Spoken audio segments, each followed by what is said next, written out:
Bismillahirrahmanirrahim. Assalamualaikum warahmatullahi wabarakatuh.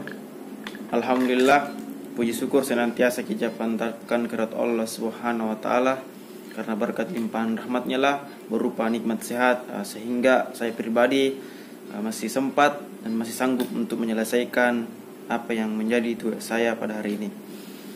Perkenalkan, nama saya Ismail dari kelas manajemen 20A, program studi manajemen, Fakultas Ekonomi dan Bisnis, Universitas Muhammadiyah Makassar. Teman-teman sekalian, sebagian aktivitas masyarakat di era modern ini itu kemudian tidak terlepas lagi dari yang namanya komputer. Apatah lagi di era sekarang, di era pandemi, itu segala aktivitas itu dilakukan secara online. Yang dulunya komputer ini diperuntukkan untuk para pekerja, itu kemudian berafiliasi, bertransformasi menjadi kebutuhan wajib bagi masyarakat pada saat ini. Oleh karena itu, penting kiranya kita akan membahas seperti apa perkembangan dari sejarah perkembangan dari komputer. Baik, kita langsung saja. Baik, teman-teman sekalian, kita ke poin yang pertama dulu. Munculnya komputer pertama. Jadi, komputer pertama kali ditemukan pada tahun 1822 oleh seorang ahli matematika asal Inggris. Nama beliau adalah Charles Babbage. Mulanya Babbage ini bermaksud untuk menciptakan sebuah mesin hitung yang bertenaga uap yang menghitung tabel angka. Mesin tersebut kemudian ia beri nama dengan nama Differing Engine Zero, dan digadang-gadang sebagai komputer pertama di dunia. Hingga pada 1890 seorang penemu bernama Herman Hellerich merancang sebuah sistem kartu yang mampu menghitung hasil sensus di Amerika Serikat yang dilakukan pada tahun 1880. Kita ke poin yang kedua, cikal bakal komputer digital. Nah, cikal bakal komputer digital dimulai dari dikembangkannya pada tahun 1930. Yang mengembangkannya adalah Alan Turing, yang pertama kali mengembangkan mesin tersebut selama Perang Dunia Kedua. Berlangsungnya tepatnya pada 1943, John McLean berhasil menciptakan mesin yang bernama Electronic Numerical Integrator and Calculator, yang disingkat dengan ENIAC. ENIAC ini sendiri dibekali dengan kemampuan analisa yang menghitung ribuan masalah dalam hitungan detik.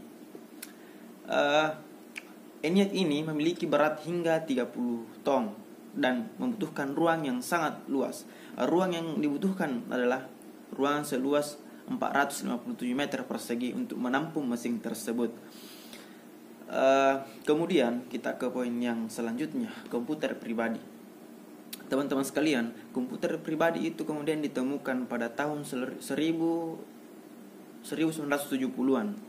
Dapat dibilang sebagai era kelahiran dari komputer pribadi itu sendiri, ditandai dengan munculnya Xerox Alto, sebuah komputer pribadi yang dapat menjalankan perintah seperti mengirim email dan mencetak atau print, serta dilengkapi dengan mouse, keyboard serta layar.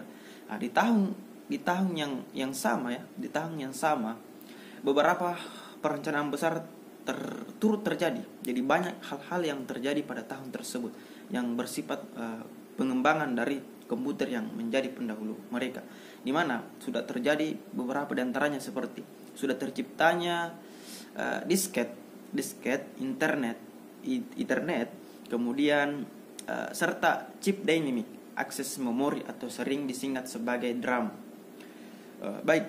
Poin yang selanjutnya itu, teman-teman sekalian, kemudian kita masuk pada komputer era 2000-an. Ya. Di komputer era 2000-an ini juga sudah mengalami pengembangan dari sebelum-sebelumnya. Memasuki abad ke-21, laju perkembangan perangkat komputer semakin pesat.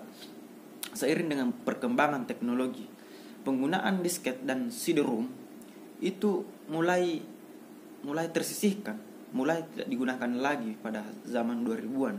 Mengapa demikian? Karena sudah ada penyimpanan yang lebih baik lagi, ada penyimpanan portable yang lebih canggih pada tahun 2000-an, yang disebut sebagai USB drive. Sudah ada pengembangan lagi dari penyimpanan sebelumnya, kemudian tahun 2000-an ini kemudian ditemukan lagi yang dinamakan sebagai USB drive.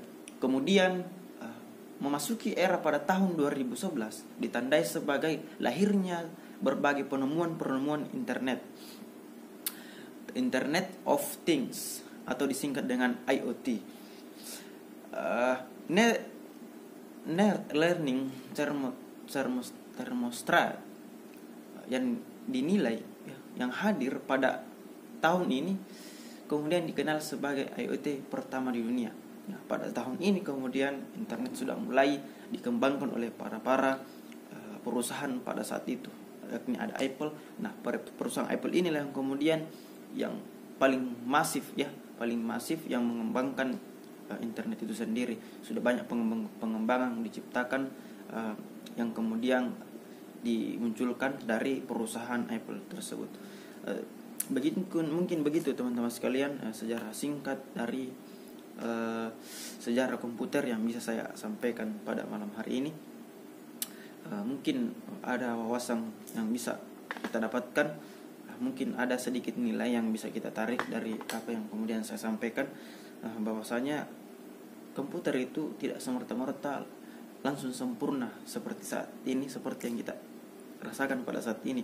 Akan tetapi komputer ini mengalami beberapa fase-fase, step by step, sehingga ia mencapai titik sempurna. Mungkin saja pada tahun ini itu kita tahun kedepannya itu akan mengalami perubahan lagi, terutama di dunia internet itu sendiri.